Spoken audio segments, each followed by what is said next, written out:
A question is a shovel or pickaxe or excavator digging into the unconscious mind and shadow, in this case, in search of gold, in search of motivation in this particular case. These shadow work prompts and questions will help you solve the core problem of how can I motivate myself? How do I get out of this rut? What do I really care about in life? What's my purpose? Who am I really at the very core of me? Which archetype is strongest in me? How do I recover the passion, the youthful zeal and exuberance I used to have? What is my personal myth? Remember, a good question can be the most powerful tool you have access to. Because a good question has the power to illuminate the blind spots in your mind. It can reveal parts of that unseen iceberg beneath the surface, reveal an entirely new you, overflowing with energy and boundless motivation. By the way, if you want to know how to use these questions, here's a quick rundown from past Josh. But if you want to skip ahead, that's fine too.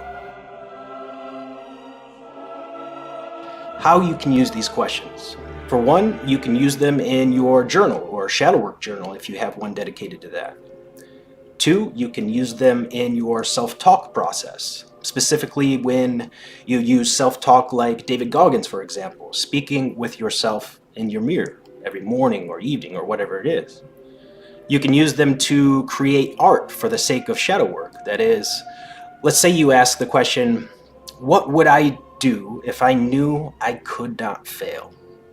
And your immediate answer is, start my own business or run a marathon or whatever. What would yours be? Maybe use that for this example. Whatever your answer is, you can now take that and express that answer with your art. Maybe it's something as specific as a sculpture of you running that marathon, or maybe it's more abstract but just as meaningful, like painting an abstract piece representing courage of a specific form that applies to your answer. You can also use these questions to ask your higher self, for lack of a better word, or anima, or God if you're a believer in God, your most important questions each morning, like Jordan Peterson does, to get in touch with his intuition, with or without active imagination. You can also use them for affirmations, whether that's quick, positive, self-affirming affirmations before an event or something like professional athletes do before game day, or maybe something that may be more in-depth, like a 20 to 30-minute part of your morning routine. And lastly, you can use these questions to structure your visualizations. The way you might do this is by asking the question, let's say, who am I still angry at? Let's say your answer is my dad or my mom. You now have a brilliant thing to visualize to get your unconscious mind working for you in this area, and that is visualizing the conversation you'll have with your father or your mother, playing out both the likely response, good or bad, and the ideal conclusion as you counter each rebuttal or negative response or positive response calmly and wisely. You could also see yourself walking away feeling free from the bitterness, right? After the conversation is over, successfully completed, experiencing what it feels like to forgive and replace that anger with love.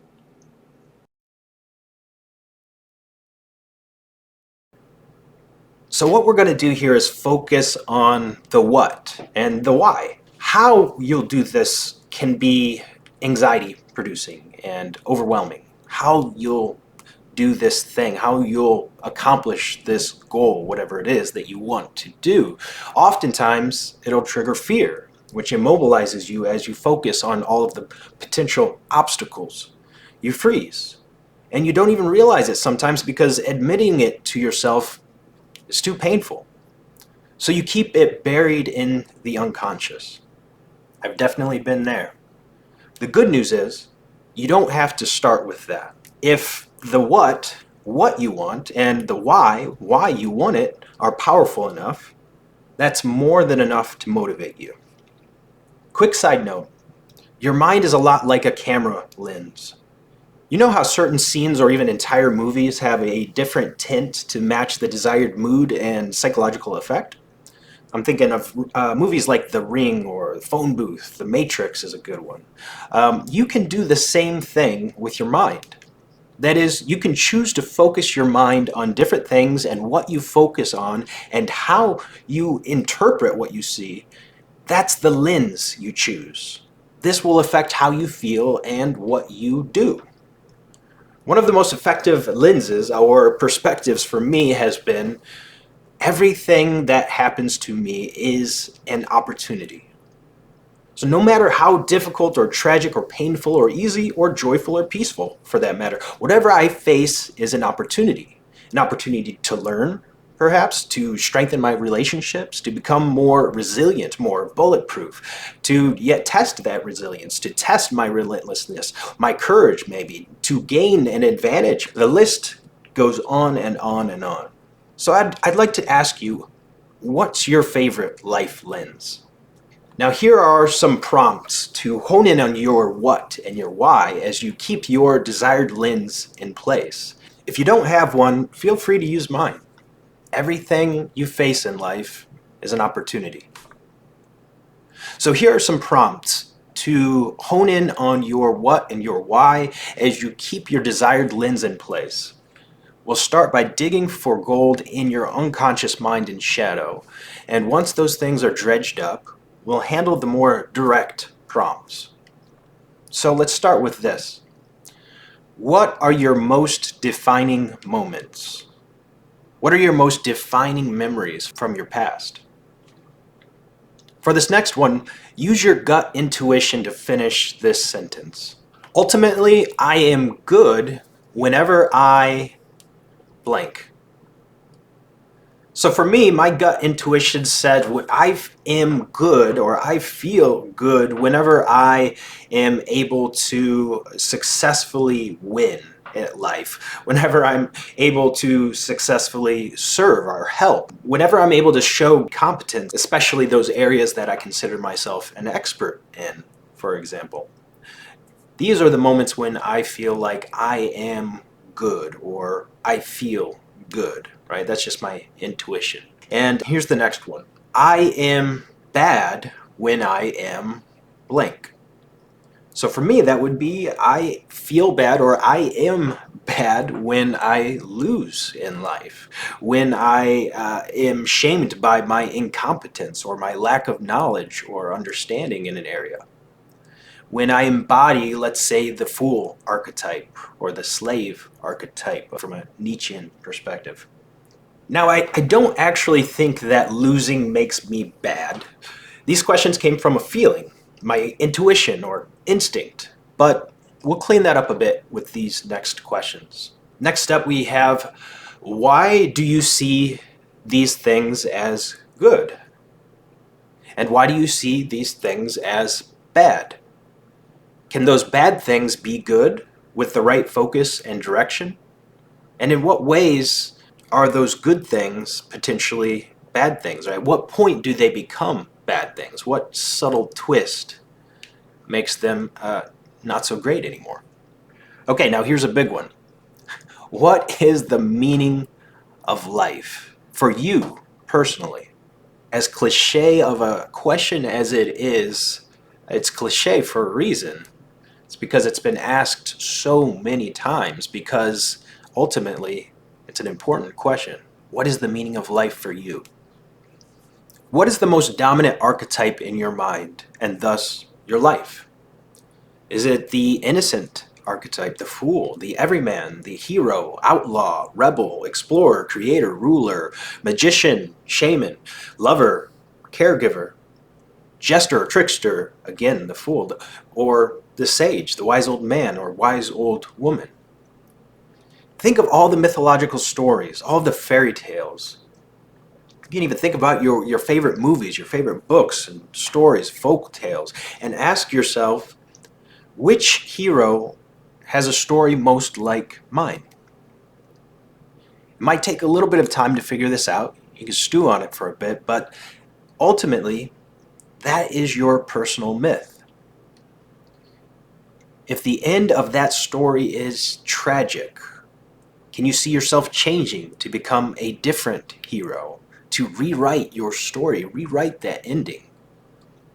What obstacles does the hero face that you already have or think you will? And with all that in mind, what is the single most important quest in your life? What is your ultimate vision, is another way of looking at this. Or what is your life mission? What is your calling, perhaps, if you're religious? That is, what is the thing that if you complete this thing and died the next day, you would die happy and satisfied even, knowing that you did the best, most noble, most courageous, or most loving and fulfilling thing that you possibly could. And why do you want this? What made you pick this goal or vision or mission or calling in the first place? Why does it matter to you? This is helping you figure out, of course, your why. Quick side note. If you've enjoyed my videos, if you like, and especially if you comment and subscribe, that'll basically tell the YouTube algorithm I did a good job. So that'll help me get more views. Anyway, back to the questions.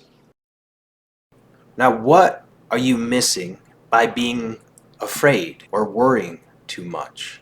How do you feel you are missing the mark because of fear? This one's key, and believe me, I hate this question more than any of them because it really points out my flaws, my weaknesses. But it's an incredibly important thing to focus on and push past. Now, on the more positive side of that, what will it be like to fulfill this vision, this calling? What will it be like to complete this goal, to get to the end of this journey successfully? Picturing this in your mind, how you'll feel, what you'll be doing, what this looks like to you in your imagination. Write those thoughts out. If you're a little bit more artistic, you can paint a picture of it perhaps, or draw it. Next up, what does your ideal day look like based on that destination? Like, what are you doing every day to ultimately get to that destination? What do your ideal habits and routines look like within that day?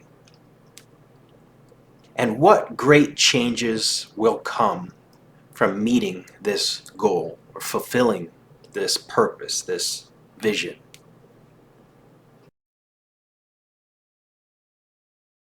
Now, to get obsessed, right? Because that's what motivation is. That's what you really want, is to be highly motivated. And to be highly motivated is to get obsessed. This is the magic potion. 1. Spend at least 30 minutes on the most interesting and meaningful things about this goal in the morning. Meaning, watch videos on it. Maybe watch clips from your favorite movies on this particular subject. Read a book about it. Take a course, at least 30 minutes every morning. Number 2, spend all the time you can spare during the day on it. Push yourself to, even when you hate the idea of it, just push yourself through that. When you aren't in a state of belief, let's say, it can be hard to push yourself to focus on those things that you really desperately want in life, but you have to push yourself to do it. Number 3, spend 30 minutes on it before you go to sleep in the evening. And right before you go to sleep, as you're nodding off, force yourself to think about these things, about those things that you desperately want out of life. Your vision, your goals, your life goals, your dreams, your ambitions. Number 5, get wins that contribute to your vision. Start small with one small win at a time and get bigger wins as your confidence and motivation grow. And now the last thing, what is one small step you can take right now towards this goal? Okay, you have that small step, might as well do it. In fact, if you do that one small step and you have another small step, why not do 2? And the more of those little steps that you find yourself doing each day, the more rapidly you will build momentum and thus motivation. Because the motivation is going to come from these little wins, right? It won't even be noticeable at first, but eventually it will be. Because you can't rack up win after win after win without ultimately becoming motivated. And so there you have it. That's all I have for you guys today. If you enjoyed this video, please give it a like and subscribe and hit the bell, and I will see you in the next one. What advice would I give someone in my exact same position? Another way to ask this is, what advice would I give my younger self about this specific thing? What would I do if I knew I could not fail? I love this question. I absolutely love it. And this isn't medical advice or anything like that, of course, but to share my experience. If you ever find yourself down spiraling into the dull, deadening abyss of depression, if you realize before you fall too deep, answering this question every day can pull you up out of it. I've been there and it sucks. I was actually depressed for months. I had fooled myself into thinking I wasn't somehow, but anyway, I climbed out of that depression by forcing myself to answer that exact question over and over again. And also by visualizing those different scenarios. I would ask, what if I write a book and it becomes a bestseller? Or what if I start a business? What if it actually succeeded? Somehow, after weeks of this, I think, it might have been less, might have been more, give or take, something clicked in my mind and my unconscious started working for me. I actually started believing that maybe, just maybe, I could actually do some of these things. And at least I should try. And it snapped me right out of it. So that's the literally million-dollar question for some of you, I expect. What would I do if I knew I could not fail?